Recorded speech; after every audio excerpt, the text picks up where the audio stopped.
So I think what we'll do, we'll just get started. So I'm just going to tell you a little bit about, who we are and what we're doing today. So I am the managing director of SkillsTree training, and once a year I get into collaboration with the Association of Veterinary Students and the RCVS Mind Matters Initiative to produce VetKind. So you see a little logo in the top left. And what VetKind is an online wellbeing conference that we run for veterinary students and veterinary nursing students, and usually happens in the autumn. And it's a lovely event, and really the theme of VetKind, what we try and do in VetKind is take the science around resilience and positive psychology and try to adapt that to the experiences of people who are working towards their veterinary qualification. So there's the sciencey bit, but there's also a huge amount of interaction, and we do a lot of discussions and conversations. We have small group exercises, and we have kind of a coaching approach to it. And it's a lovely way of people kind of getting together and trying to apply and adapt the science to their own experiences. Because, I can come at this and say, well, I'm an educator and I'm a researcher, and here are the things that I think are useful. But for those of you that are joining us and you're actually going through veterinary education at the moment, you will be on the ground, in the trenches, whatever you want to call it.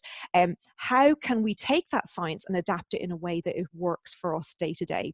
And so that's what we want to capture today in this mini version of VetKind, Calm in the Corona, is look at what can we learn from the science that we can use, knit into our day-to-day experience, so that we can actually, cope with all of these things that have been happening for us. Okay, so who have I got joining us today? And I'm going to seamlessly move over here.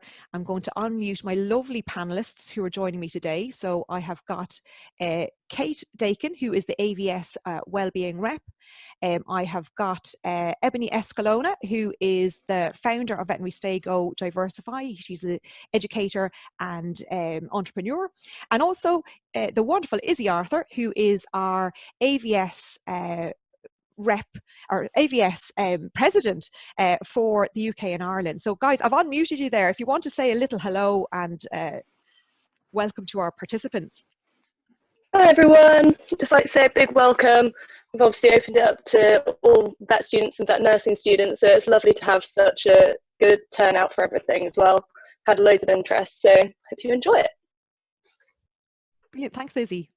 Hey everyone, can everyone hear me? I can hear you, Kate. Okay, good, brilliant. Hey everyone, hope you are all doing well this morning, and I hope you enjoy this wonderful webinar. It's going to be very interesting, so yeah. Hi, it's Ebony here. I'm with Luna, I think, on the floor somewhere eating a bone.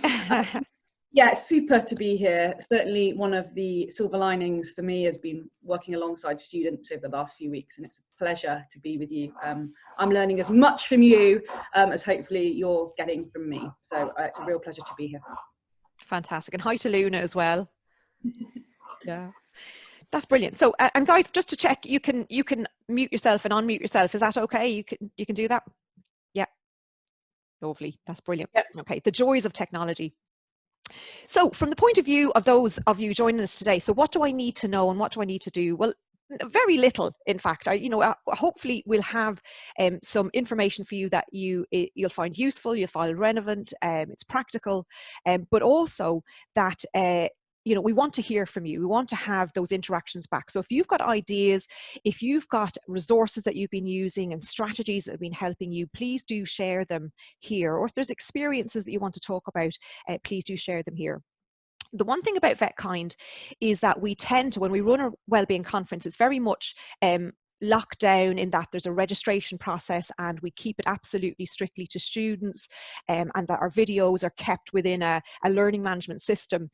This one is slightly different because we are recording this session and it is going to be freely available thereafter. And that's because for those people that can't join us today or they missed the session, that we can play it back and use it as a resource for them. So what I would say, I really do want everybody to get involved and share their interactions through their chat box, but just be aware that it is a public domain, so whatever you share, just that you feel comfortable in sharing it. Okay. The other thing I'll say is, even though we've got a wealth of expertise and experience on the panel here today, none of us are registered mental health professionals. So whilst we try to concentrate on positive psychology and some of the, the really fun stuff in the literature and how to improve our happiness, the reality is that we're probably going to touch on subjects today that could be anxiety producing or upsetting, or may trigger emotions in you that are challenging. So what I would say is that in the veterinary community, we are absolutely so lucky to have VetLife as a listening resource, and also from an advisory capacity as well. They're also a really good place for signposting if you need further services. So absolutely do know that VetLife is there, and they are a great safety net for us in the profession. So what I wanted to do was just really look at why we're here and what's happening for us at the moment. And I've used this diagram where basically, if you think about it from a droplet point of view, what has happened is that the coronavirus and the whole situation about a month and a half ago, it just kind of dropped into our laps in a really unfortunate place, because a pandemic can never land in a fortunate place in your life. And what that has meant for us is that it has caused very likely a lot of concerns and worries about the disease itself, but also about the response to that and the government's response, the quarantine measures, the lockdown. And what we're finding is that the measures that we need to take in to put into operation can actually impact on our own regular coping strategies. So something stressful is happening, but maybe some of the strategies that we use to cope with that, we don't have as much access to them now as well. And that is, in some ways, our ability to exercise, our ability to reach out to friends and derive that kind of support from our relationships that we get. To the backdrop of all of this, there is a huge amount of news and information from social media going around, and I like to call that information and misinformation. And there's just swathes of that. There is a tsunami of information out there. And, one of my backgrounds, now I'm a vet myself, but I'm also a science communicator. And one of the things I know about the news is that it is designed to be sticky. It's designed to be eye-catching. And how a lot of journalists do that, and a lot of editors do that, is to actually pick news items that can be scary, can be anxiety producing. So what impact is that having on us and our mental health? And then finally, to the backdrop of this is that ongoing uncertainty, all of the worries about what's going to happen next. And, it's not like anybody can wave a magic wand and say, this is actually what's going to happen next. So there are things that are happening, there's the response to that, but we don't know for sure. It's a bit of a kind of a moving target. We don't know for sure what's going to happen. Now, the other reason I've chosen this picture to try and describe what we're going through is that if you look at those waves, some of the waves seem to be bigger and stronger. So the waves at the center there, and that is for everybody who is tuning in today, you will have had a very unique experience of coronavirus and how it's impacted on your life and on your family. So it may be that one of those big waves is that yourself or somebody in your direct family, you're in a vulnerable group and you've got big concerns about your health. It could even be that you've lost somebody to coronavirus. I mean, these are the big waves that we're talking about. As you move out to the perimeter, the waves get a little bit smaller, and you might be worrying about things that holidays that are cancelled, meeting up with your friends, not able to do that, your hobbies, or events that you were looking forward to, and these have been taken away from you. And there is this tendency to think that if you are not in the thick of those big waves, that maybe what you're going through is less valid or less authentic. But one thing I will say is that your emotions and your experience, wherever you're at, is absolutely valid. And I think sometimes it's even those littler things that cause the emotional reaction. And I know from my own experience, I can go through days, even a week, going, this is fine, this is normal. It's almost as if I'm just working from home for a week. And then I'll see something little, and my 6-year-old, he's got these like Spider-Man sandals that he wears on holidays, and they're just sitting there from year to year waiting to come out. And then this year they're not going to be coming out, and so I'm going to I haven't broke it to him yet that he's not going to go on holiday this year, but I know when I do that it's going to be heartbreaking. And it's things like that that tend to kind of floor me rather than the big things. So just to say that wherever you're at, there is there's validity, authenticity to what you're feeling as well, and not to feel guilty if you're not kind of in those big waves. So what I wanted to do is ask you, as our participants in Cam and the Corona today, about where you're at with the impact of this. And I've got a poll that I'm going to launch now, and hopefully this should come up on your system. Now, this polling system is completely anonymous, so you can answer exactly the way you want. It's not going to be captured anywhere. It's not going to be reported anywhere. And I'm just going to give a couple of minutes to do that. And as I do that, I'm going to call on one of my panelists. So Izzy, would you like to share with us what the impact of COVID-19 has been for you? Yeah, so it's one of those weird ones where at this time, my life hasn't really changed that much, but it has loads as well. Yeah. So usually Easter holidays, I'd be revising flat out anyway, because I have exams at the end of every Easter holidays at uni. So I'm still doing that. But on top of that, I've had to come home to revise. I'm having to do all my exams at home and everything. Everything's a different environment. We've also got 5 of us living in quite a small house, because my sisters have had to come home from living in London. So it's very much one of those ones. It's not changed, but it has changed, and you don't realise how big that impact is until you're actually halfway through and you're like, oh. So it has actually been quite difficult for me, because I'm very much someone who would just hole myself up by myself in my uni house, and stay away from people, go out for a run, go out see people once or twice a day, but the rest of it, I've got that separation, but I can't get that separation here. Yeah. So. Yeah, I think that's a biggie. That really is that sense of, your personal space and just having that quiet time. I've got 2 children under 9, and yeah, I can't even go to the toilet without the children and the dog, and it's hard to get that space. What about yourself, Kate? Thanks for that, Izzy. Kate, what's been your experience? Yes, I definitely resonate with the whole separation and just being inside all the time, being in my flat in Bristol, which is quite small, and not normally being able to go out anywhere, like to the pub or to uni and stuff, and it's just everything is happening in one place. It's quite it makes me feel a little bit claustrophobic sometimes.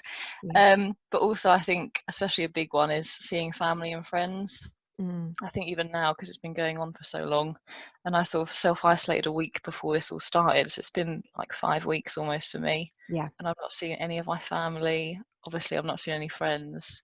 It's just things like that just starting to take their toll a little bit. But and you mentioned a good point there. It's just the length of time that all of this is happening. So when it first hit in the first couple of weeks, it's a different experience. The anxiety is probably a little bit more acute, a little bit more, I've got to do something. And now we've gone into this more limbo stage. Yeah, definitely. I think when it started off, it wasn't too bad because you're just kind of resting at home and you can do other things and stuff. But as you say, now it's just starting to get to the point where it's like, this is getting too much. Novelty's worn off. Yeah, definitely. Running out of things to do in the house. I'd say your house is very clean, is it, at this point, Kate? Yeah, it is. Yeah, I've been cleaning like 3 times a week, which is I used to do that around exam time anyway. That was quite normal for me. It was like, I'll do anything other than study. And Ebony, me too. Cheers to that, Kate. What about yourself, Ebony? What's the impact of all of this been for you and Luna?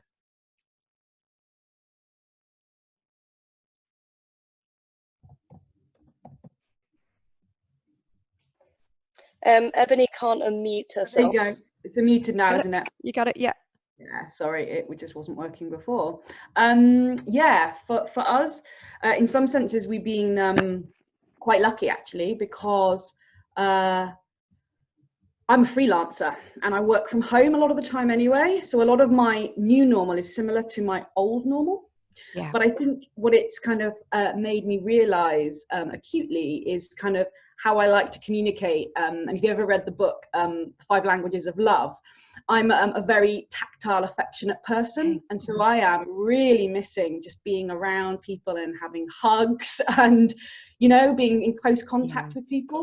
That for me is has been probably the biggest impact for me. And much like people have noticed here, Emily has said, you know, she's getting quite, she's feeling all those feels on those little waves, on those ripples. Totally get that. And I think all of us are moving through that kind of change curve, or that almost that grief curve. And I'm flicking between frustration and acceptance in equal measure. Yeah, which is very normal.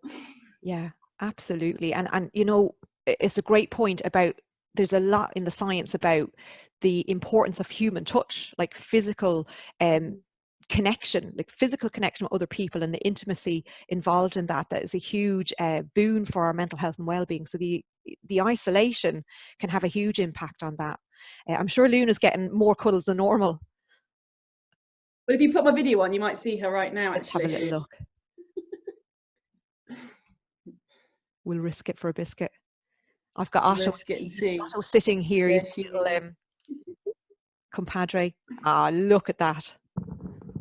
Yeah, so she's definitely a good part. I think she's going to have horrendous separation anxiety when this all goes. So I'm going to be finding some good behaviourist friends to help me out. Oh, and I think, apparently a dog is very hot commodity at the moment, because you get extra exercise when you got a dog with you. Yeah. And as people know with Whippets, they're actually really, really lazy. So she's very happy to hang out. Look at that. Luna is a hit in the chat box. Look at that. Fantastic. Great. So I'm going to end the poll there as well. So we'll just click that and share results. So hopefully you should be able to see. Is that coming up in your screens there now? Yeah. Yeah. So we're seeing that the majority of people, okay, so above average, okay, so from 3 up to 5 is about 80% of us that have joined today, and that's very normal because we're doing a webinar on management and coping during coronavirus, so I would imagine that. But it's just to get a sense that this is actually something that is very normal for everybody at this moment in time, to feel concerned and to feel that this has had a big impact on us.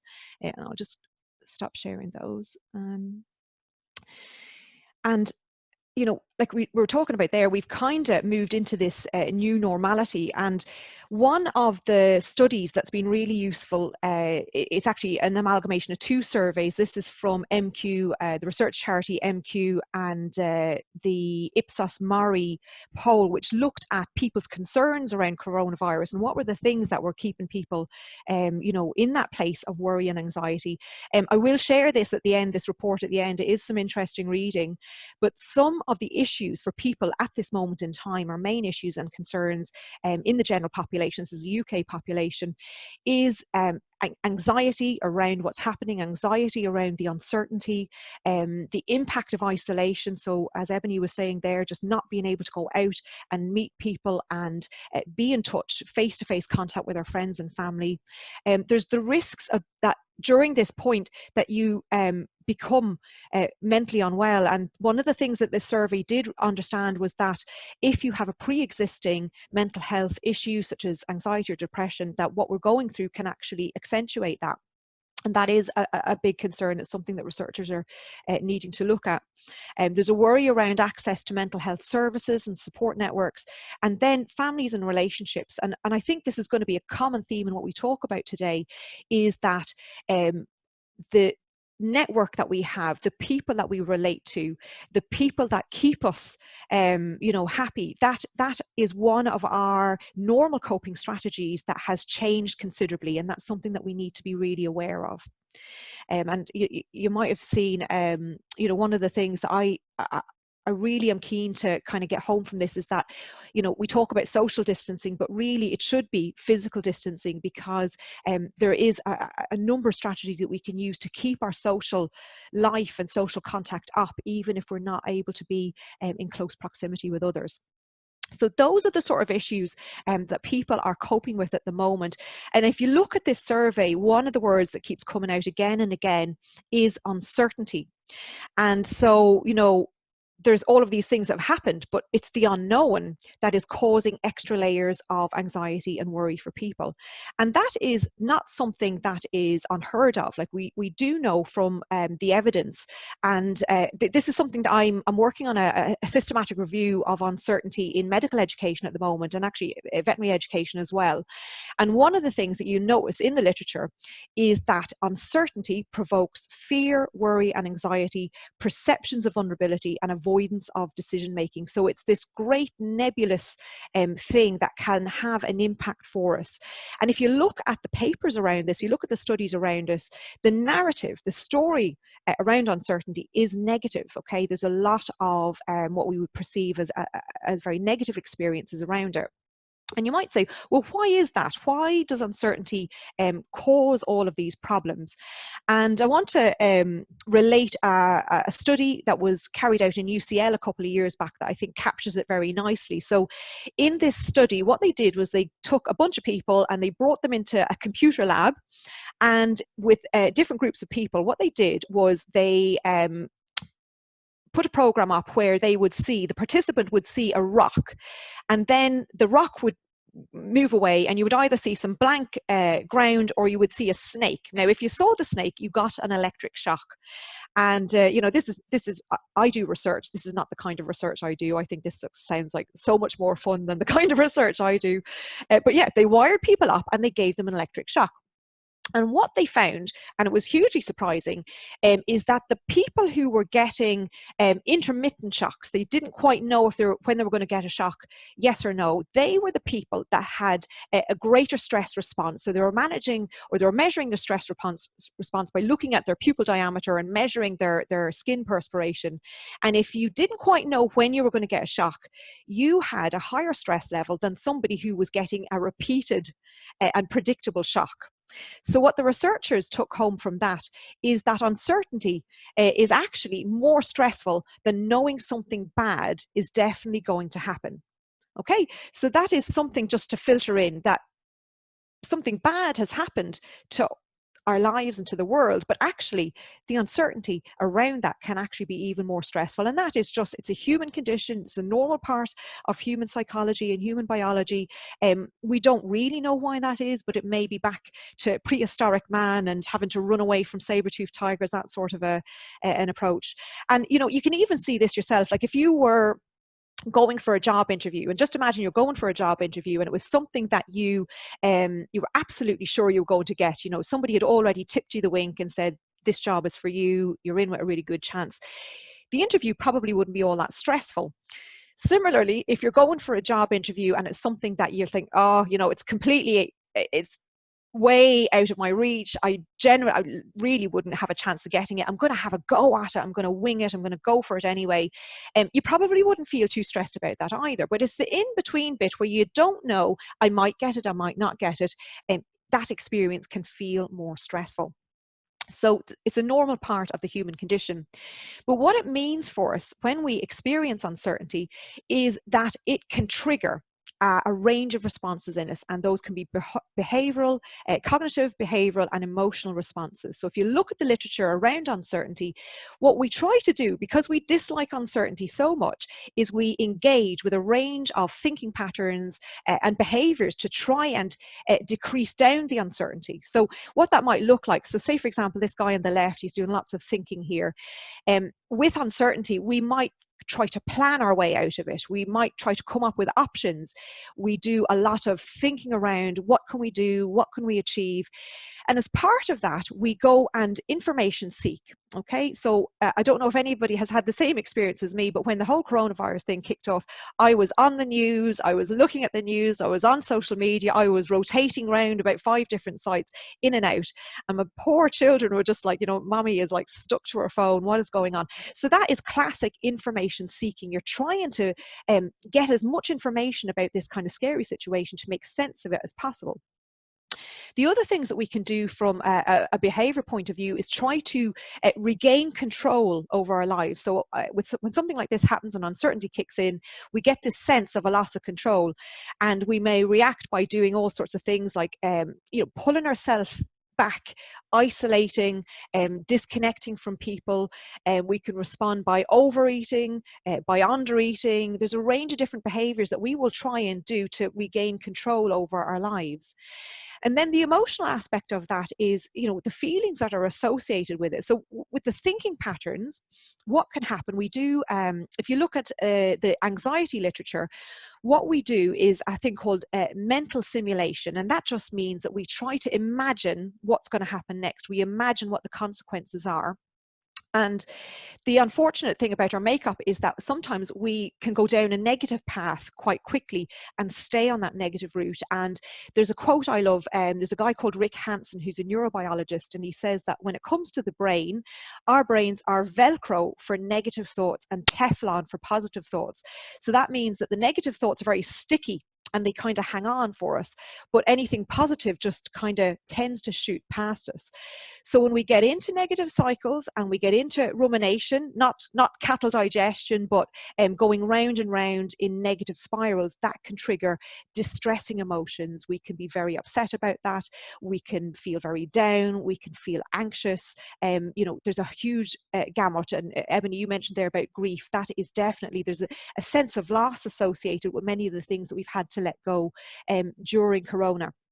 Now, one thing I will say here is that we do have adaptive and maladaptive responses. So what we mean by that is that some of the responses are really good and they're useful when it comes to uncertainty. So an adaptive response, so if you think about information seeking, you might say, oh, I've got an exam coming up, I've got you know, some sort of a pathology or anatomy exam coming up, but we're not having face-to-face classes, so I need to go in and I need to check out what is the change of plan here, what do I need to do, what's my assessment going to look like, how do I prepare for it. Now that's really good information seeking.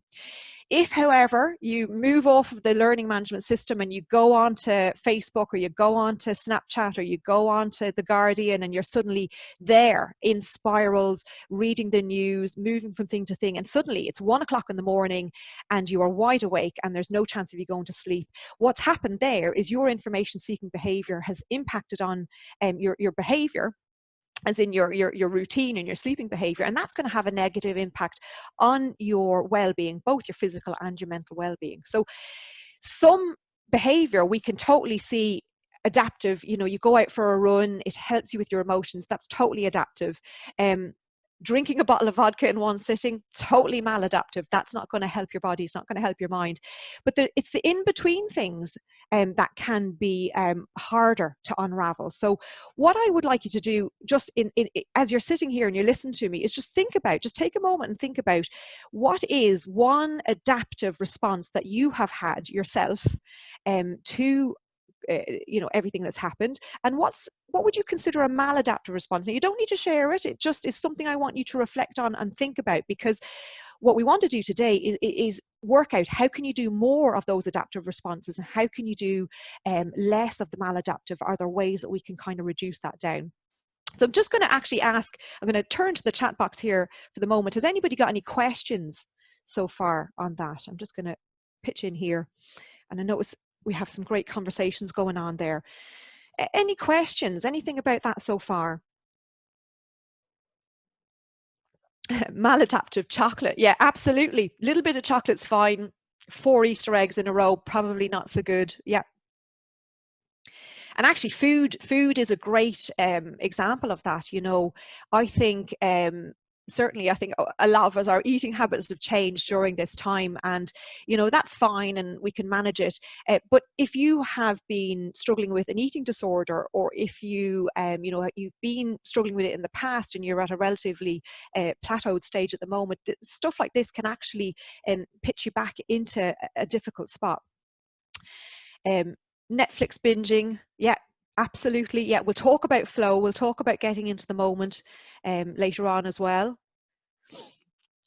Double whammy of procrastinating revision, and now I am working in arm's reach of the fridge. Oh yes, yeah, absolutely. That's another, the change of our setting on our behavior as well. And like in our coronavirus bingo there, just going back to the fridge time and time again to see if something tasty has naturally arrived in the fridge.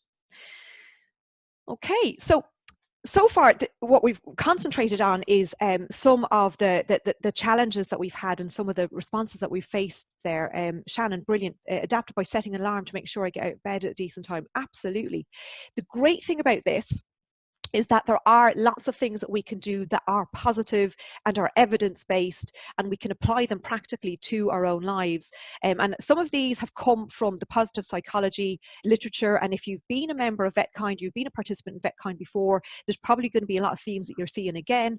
But we've also taken some of the strategies that were shared in the mental health survey that I talked about earlier, that people are practically using to good effect as well.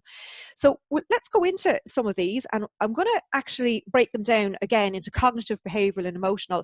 And we call this building a tolerance of uncertainty. So in the literature, when you look at how doctors, how vets, students cope with uncertainty, we call it a tolerance of uncertainty. So that means that we don't just try and tackle uncertainty by breaking it down and researching and finding out information and making it smaller. We also find ways to sit with uncertainty, okay, to be okay with uncertainty being in our lives, okay? And I really like this idea of tolerance of uncertainty. So you might say, well, how do you actually do that? So if we look at it from a cognitive point of view, and remember, as I go through these, what I'm really looking for you guys is that as we go through them, if you see something that you have done in the past that has worked for you for managing stress, capture it, write it down, do more of it. Or if there's something that appeals to you and you maybe haven't tried it before, this could be a good time to use it. So from a cognitive point of view, what's really important is using strategy to try and make sense of everything that's happening at the moment and making meaning. So you might be able to do that through having conversations or talking with friends, using software, using these web conferencing solutions to be able to have those conversations with people. And also reflective writing. Now, and I know when I say that, and I'm talking to my community here, you're like, oh my God, she's going to make us reflect. Oh no. Actually, in the evidence base around uncertainty, this emerges.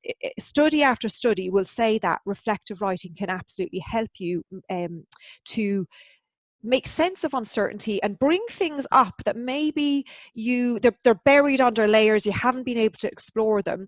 But if you can take them and pull them apart and write about them, that can actually help you to make sense or identify what are things that you want to do to try and kind of move things forward, to get unstuck with things. Now, with reflective writing, I do have a resource. I've got what we call a critical incident journal page that I'm going to be sharing at the end of the session. I will send that on to people as well. With reflective writing, you can do it in pairs, you can do it with each other, or you can write it and store it away for yourself. I know, Ebony, you're saying that journaling has been one of the most useful things I've done this year. Absolutely. The actual physical writing out of it and just let things settle can be a super help.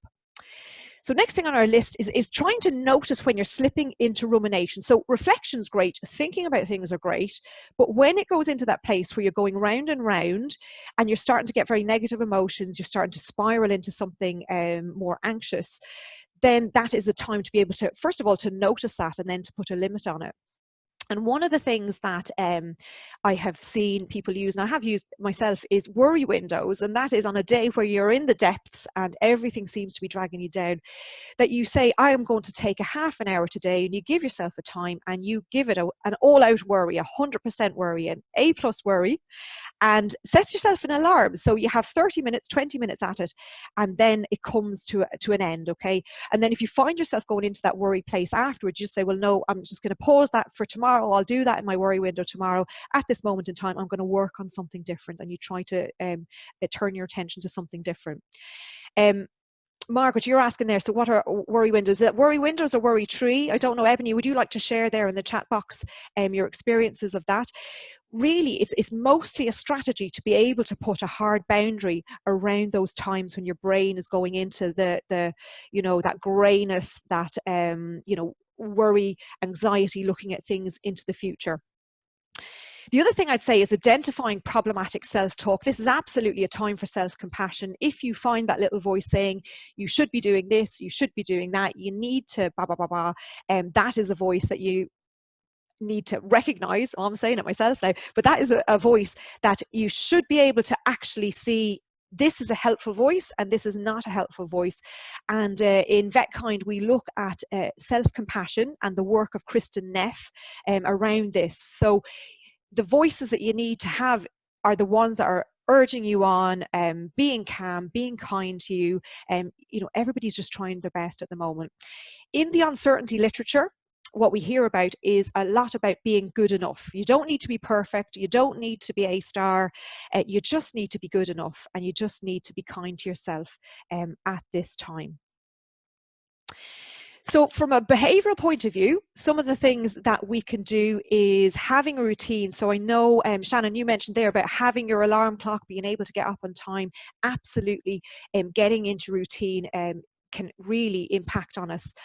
If we slip out of a routine, it means that, you know, sometimes if you don't start well at the beginning of the day, you can really get into a fog and the rest of the day gets derailed. So starting well, having moments, and what it depends on what you want to kind of hang your day on. Do you want to hang it on, you know, is there a time that you go out and get exercise? Is there a time for waking and sleeping and Netflix binging? Try and have a pattern, because what that will do will help your body kind of understand what's coming next, and it does give you more of a sense of control over your day. It does award back some of that sense of autonomy. More than ever, those normal, regular, healthy habits are hugely important. So that is getting good sleep and getting that exercise. You know, we've all got times when we are able to go out and have our exercise break. I would say try not to be tempted to just ignore that and just leave that. Exercise, if you look at the evidence base, one of the most important things that we can do for our mental health and well-being is to get that aerobic exercise several times a week. At the moment, I'd be saying trying to get it every day, because it's a natural source of endorphins. It's one of those things that kind of bring us into that happy place. What exercise do? You do exercise that you enjoy. Okay, if you can find anything that really works for you, and I've heard quite a few people talking about Zoom yoga today, you know, whatever floats your boat. It's very subjective. Different people have different things that they enjoy, but do something that you really like. And that's great. See, Patricia, you've been cycling indoors every day. I hope you've got a turbo trainer and not been going round and round in the apartment. Brilliant. Some links being shared there for yoga. Fantastic. And I love running, and I'm very lucky in that this situation has not robbed me of my stress relief, which is to get out. I've got a lovely little 5K route in my radius, and I just go around and do that once or twice depending on the day, and that really does help. That point there about getting out into nature, again, the evidence base points us towards exercise that we do outdoors, we do in nature is even more beneficial for us. Even just sitting next to a window, being able to have that natural sunlight coming into us can improve our happiness, or what they call subjective well-being. Huge thing is to put limits on our media consumption. So having a time when you dip in and out of the news or dip in and out of social media, because we know that that can have an impact on our happiness levels as well. So working out how to do that. And then keeping busy using distractions. So anything that can get you into the flow. And what I mean by the flow is that something that you are enjoying so much or so engaged with that you actually don't notice time passing. You come out of it and an hour is gone or 2 hours gone. That is the sort of thing that you need to be doing, or, you know, I'd recommend that you do at this moment in time, because what it does is it really brings our brain into a more kind of adaptive, calmer place. And I, you know, again, I'm lucky. There's certain parts of my work, you know, I do a lot of online teaching, and you know, that's very energizing. But the research work that I do, I can drop into my review, and just, gosh, you know, 2 or 3 hours could be gone with that. And you know, it does give you a sense of stability and calm. So from an emotional point of view, finding a way of finding that calmness in your day, and that could be mindfulness or breathing exercises. And as I say that, you know, I'm sure most of you will say, you know, you've got a mindfulness activity that you do that works for you, and that's brilliant. Or maybe you've tried it before and you haven't found something that works for you. If that is the instance, I would say, you know, try and find something, maybe like a walking mindfulness, or mindfulness music. I'm using Insight Timer at the moment. It's got hundreds of free kind of mindfulness songs and white noise, things like that. like I say, mindfulness is not for everybody, but if you do have a practice, just get into habit of using it. You know, a lot of people are like, oh yeah, I do this thing and it really works for me, but then they don't get into a daily habit of doing it. Similarly, gratitude practice, I think most of us at this stage understand that gratitude and considering what are, you know, maybe 3 things that I'm grateful for that's happened in the last 24 hours, getting into the habit of doing that so that it becomes as natural as washing our teeth, and that we can you know, reap the benefits from that. Because again, think about it, our brain tends to bring us on a negative route. It brings us down you know, kind of worries and what's going to happen next. But if we can assign that and look for things, and sometimes you have to work really hard. You know, when I do this as a class activity, I have people who say, I have nothing I'm grateful for in the last 24 hours. What you need to do is dig deeper. You know, I went for a run yesterday, and there was this Labrador I'd never met before comes running up, and he did this whole body wiggle, and I'm like, you know, and gave him a little scratch under the chin. That was probably one of the most cheerful things that happened to me yesterday, but I really, really enjoyed it. So trying to find those little moments in your day and hang on to them. Having a go-to mood booster, and what I mean by that is something that you can do in a snap that will try and raise up your kind of your happiness levels. That's not to say that we're going to try and stamp down. I mean, it's absolutely normal to feel a bit down, to feel upset, to feel anxious. And, you know, again, tolerance of uncertainty is being able to sit with those and be okay with those. But in the times that we do need to break a negative spiral, what is it that can get you out of that? Is it music? Is it exercise? Is it a nice cup of tea? And what are the things? And maybe I'd love to hear you share your mood boosters in the panel. It's literally something that you can do without a lot of preparation, and that can help get you out of that negative spiral. And then finally, asking for help, because we have this new situation where we could be isolated, we could be distinct from each other, and you know, we maybe feel, especially if you're revising or you're studying for something, you can feel very alone. But to ask for help, if you do need help with something practical, if you need somebody to listen to you, absolutely do reach out. And again, I think VetLife is a really, really good resource for that. So I'm seeing a few comments coming in there. Mood boosters, cup of tea, bar of chocolate, cuddling my dog, bath bomb, fantastic, gratitude journals, old school, penguin bars and tea. I have gone back into, there's loads of things I'm, you know, childhood things I'm buying now. And yeah, absolutely, I can see that with the penguin bars. So some great ideas coming in there. Now, actually, that is the main kind of sciencey bits that I wanted to go through. So this now we're going to, I'm going to hand it over to you and my panelists. I'm going to invite you to tell us about what coping strategies work for you, and keep them coming in the chat box here. I'm seeing cups of tea and cake, Audible books. Yeah, that's been a brilliant thing. I've been using my Audible books with my kids. They could sit for hours and listen to a goosebumps through that. So Izzy, Kate, Ebony, who would like to share what coping strategies you've been using?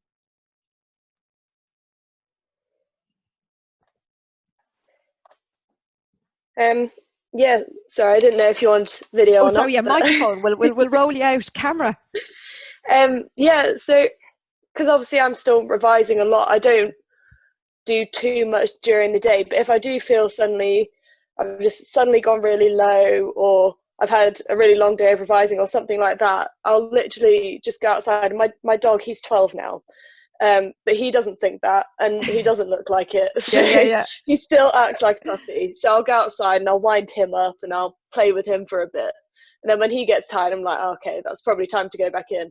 But I go back in and I sit down. I'm like, oh, I actually feel so much better now. But for me, usually it's physically being outside. Yeah. I can go through into the living room and watch TV or something like that. But being outside, the effects last for so much longer for me. Mm-hmm. Yeah, and just the sunshine, the nature. And we've been blessed mostly across UK and Ireland with sunny weather at the moment. So it's been a real and what you're describing there, Izzy, is just, and I know, you know, when you're studying, you just get into this zone and you're just like, I need to get this done. I need to get this done. But sometimes just taking that break, changing scene, breath of fresh air can actually, you know, I'd imagine it just help you get back into the swing of studying as well. Yeah, like it obviously it sucks a bit when it's raining or it's a bit cold outside. Like the other week when we had absolute gales of wind and everything, and you sat outside and your hair was all in your face and everything like, oh, this doesn't really work. But when that kind of thing happens, I've started getting into art as well. So if I'm having a bit of a longer break, then I'll go do a bit of that and then come back to work or something like that. Yeah. Looking at screens really doesn't help me much. I find I do it a lot, but it doesn't really help. Yeah, absolutely. Yeah. And do you mind me asking about motivation levels? Because that's one of the things that we were getting some kind of questions about. How easy is it or difficult is it to keep motivated for exams and things like that when all of this is going? It's difficult because you have that motivation, like, I've done this for 4 years now, I'm not going to drop at the last hurdle or anything, and I'm not just going to take for granted that it's open book and stuff. But then you also think to yourself, well, it's open book and I've got extra time, so do I need to revise? So some days I'll think, oh yeah, I really need to get through all this. I'll look at my thing, I'm like, oh wow, I've got loads to get through. And then other days I'm like, oh, it's fine, it's open book. So it's very much a toss up. And keeping motivated for me was, I don't just go through doing everything chronologically. I'll look at it, and if I'm in a low mood, I'll do all the short lectures or the ones that I find really interesting. If I'm feeling really motivated, then I'll do the longer ones, so that when it comes to those times where I'm feeling a bit lower, I've not got so much to do and it's not quite so daunting. Yeah. That is a brilliant strategy. I've never thought of it like that. So you know, you're taking stock of where your motivation level's at, and you're like, oh yeah, I'm feeling pretty good today. I am going to tackle embryology. That is it. Yeah, and on the days, yeah, I think there's quite a bit of issue with some people that they don't know when their exams are going to be. Okay. Or their exams are quite a way off, so they haven't started revising yet. So I think in that case, it's a lot harder to stay motivated to keep working. Like, you're still revising, but you're not really working towards something yet. The goal. I think that's a lot harder, but you've got to chunk it. So do say 2 hours in the morning, 2 hours midday, 2 hours at night or something. Just work your revision around your day, rather than working your day around your revision. Yeah. And actually, funny you should say that. We've just had that comment has come in as well to us as panelists. So the problem with some of the veterinary nursing is that they haven't decided how exams are to be delivered. So it's hard to study when you don't know for when or how. Absolutely. I mean, that's that uncertainty again. So, and that brings up all of those stresses. Kate, I don't know if you want to pitch in here with how have you been managing your motivation? I was going to put my video on, but I can't do that. I think I can do that. I can do that. Here we go. Yep. Wonderful. Motivation. Yeah, I've actually found it really hard to revise recently. I had quite a few weeks actually of just doing nothing, and then I started to panic and just stress about everything, and then I just wasn't. Yeah, it was just a nightmare. So the last few days, I've just thought, you know, I'm just going to sit outside in the sun, just forget about it. And just doing that has made me feel so much better about everything. Yeah.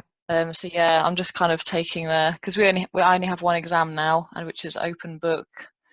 And I'm just kind of doing what I can, just not putting any pressure on myself, because as soon as I put the pressure on myself, I'm not coping very well. Yeah.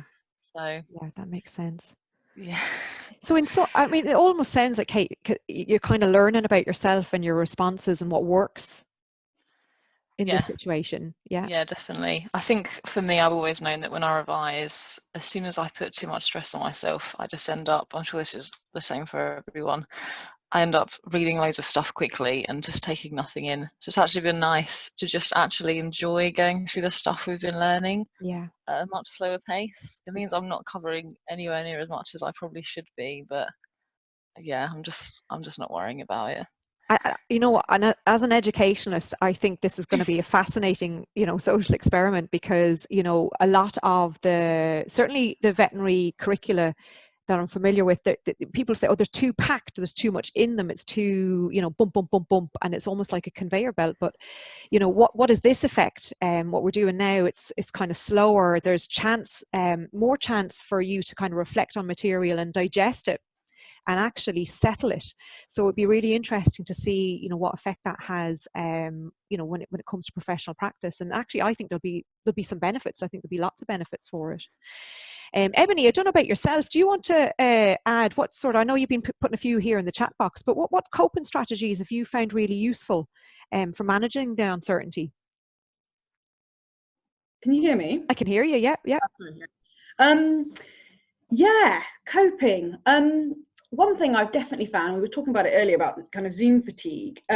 Not every interaction has to be on Zoom. I've actually just been picking up and having a phone call. Yes, and that's been great, because I find a lot, I feel like I gift a lot of energy when I'm being seen. And I think it will do. And even like I'm watching you, Jenny, are doing lots of like active listening, and that takes energy as well. And so yeah, I've been flipping between Zoom and just having a good old fashioned phone call, and writing postcards and putting them in the post. So the snail mail is wonderful, and it's that lovely bridge between the communication, but also there's a bit of reflection in there as well, you know, and there's a bit of thought, and it's nice, and it slows us down. So coming back to Kate's point, has been great. We've touched on it as well. Massive coping strategy for me is environment. So like I said, I work from home anyway, so I'm used to that, but I usually work in co-working spaces. I move around. Your trees behind you, it's fantastic. Yeah, so my fiance is very good at putting in some nice natural stuff when we did the house. But what we've done is we've actually cleared out a bedroom, the sunniest room, which is here, and we have created 2 desks, and both can be made as stand-up desks. Oh, great. That's a great idea. My power hour is in between kind of 10 and 12. So if I want to get some good, proper, deep, hard work done, that's where I put it in my routine. In the afternoon, I usually want to go and nap or do something like that. But having the stand-up desk in the afternoon just keeps my energy buoyant. So changing that physical state makes a massive difference. So even if there's some very cheap things to make your desk a stand-up desk, but if not, pile your textbooks up, whack your laptop on it, stand up. That's a fantastic idea, and I really like that. Like, even just a subtle change to how you're approaching your work can break it up and make it differently. And you're right, the natural light, just the environment is so important. So if you can do anything in the local environment around you to actually, you know, make it cheerier, make it more comfortable for you, that's a great step. Yeah, and Kate made a really good point last week in one of our student surgeries, that as she's moved her desk to be in the light, and she's moved all her pot plants around her desk because she feels in a nicer space. So that's amazing. In the jungle. Just noticing here that people are just talking about sending postcards, to even limit the going out and touching and use an app called Touch Note, and it means that I can just take a photo from my album, write a postcard, and it gets posted to them as a postcard. I don't have to touch a stamp. Wow. I don't have to it's a safe way. Right. That's going to be my take home. Yeah, fantastic. And actually, if we'll just one last thing we want to look at here. So and I've got my own up here. These are my little mood boosters. There was the Hacienda, throwing back to the raving days from the 90s. The Hacienda did this kind of throwback day a couple of weeks back, and myself, this is a picture from my friend Catherine sent. So we were bopping away in our own respective kitchens in different parts of Ireland. So that was really enjoyable. And then exercise as well is something that I use myself. What I did want to just switch on to in the time that we've left, we're coming up to our hour here now. One other big thing, and this is kind of my last big point, is that when it comes to uncertainty, and if you look at the literature around uncertainty, it's framed negatively. But actually, if you're looking at this practically, when you have uncertainty in a system, when you have big changes and new things happening, there is actually a lot of scope for positivity and a lot of scope for new things happening. So from the point of view of learning, for example, if there's no uncertainty, think about this. If you don't feel uncertain about something, you're reading something from anatomy and you're like, oh, I'm happy with that. I'm happy with that. That will not drive learning. You have to feel a certain amount of confusion or I'm not so sure I've got the right picture on this. I'm a little bit uncertain about it. And that is a motivator for learning. So in the same way, uncertainty in what we're going through in our day-to-day lives, that there are opportunities in there for us as well. So when we look at uncertainty, one of the things that we need to look at is, what is your silver lining? So I was just talking to my panelists this morning.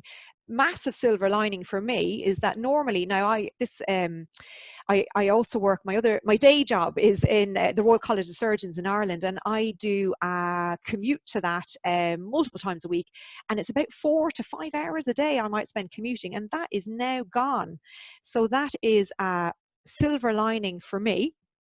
The other thing that is a silver lining is I've just been using Zoom for all sorts of things. This is a recent Pictionary session with some of my bestest buddies who are very busy veterinary academics, and they're all over the world. We're on 3 different continents, and now I'm like, oh, Friday night, let's get together and we'll do, you can tell they're anatomists and pathologists. This was a tendon, I believe, in our Pictionary. So there are things that we can do if we dig into it. There are new opportunities in our lives that can be useful for us and for our mental health and well-being. So what I'm going to do, I'm actually going to turn over to my ladies here, my panelists. What has been the silver lining? Kate, can we go to you first? Kate, what's been your silver lining in all of this?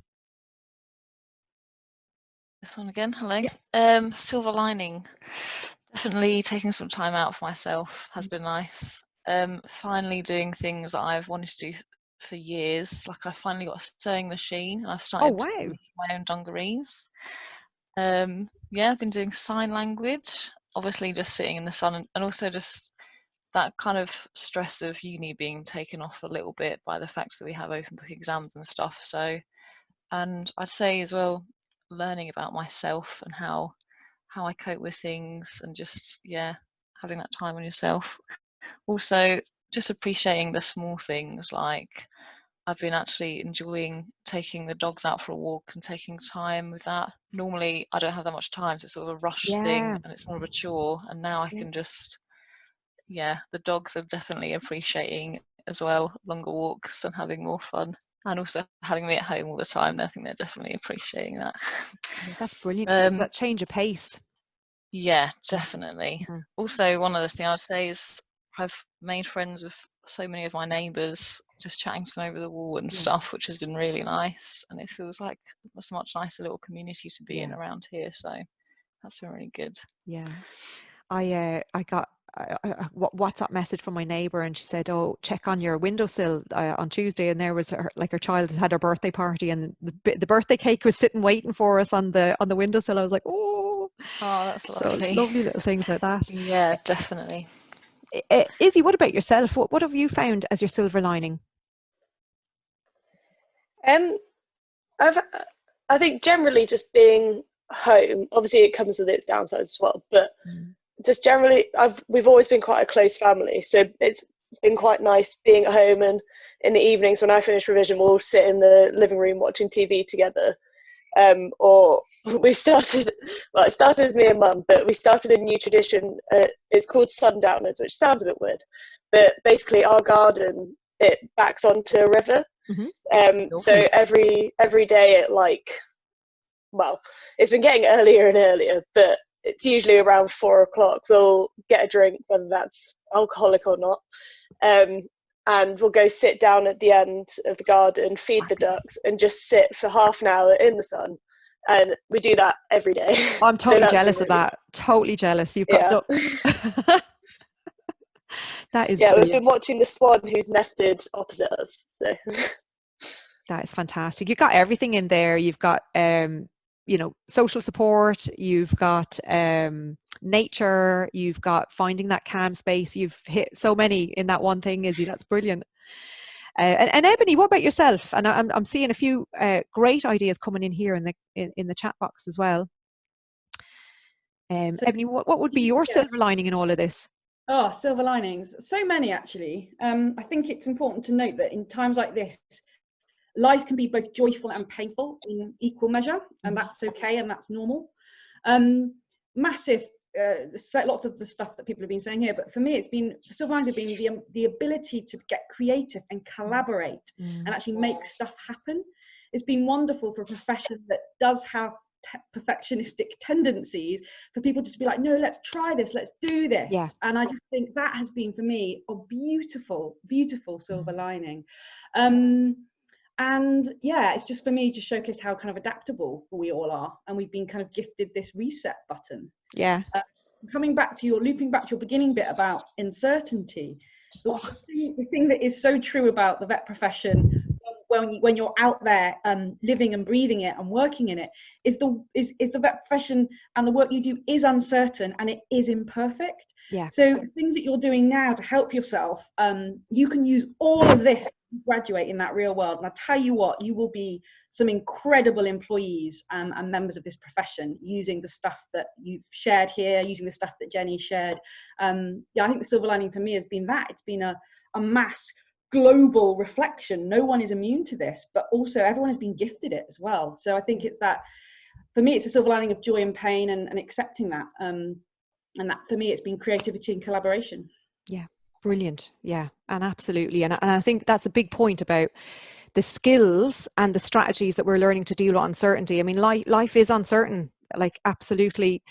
It's just a given. So the things that we are learning about ourselves will be useful in the future. Absolutely. Well, I just want to take a moment to say thank you so much, my panelists. You have given up your time to come and join us today. Thank you so much, Ebony, Izzy, Kate. It's been wonderful to have you here.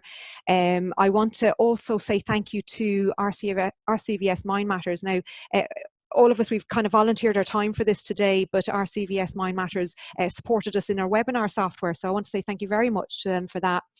I'm going to stay on for a little bit longer. So that's all of the kind of the slides that we've got today. But if you want to stay on and ask questions or join in the discussion, you're absolutely, we'd be delighted to do that. Yeah, so I'm going to call an end there.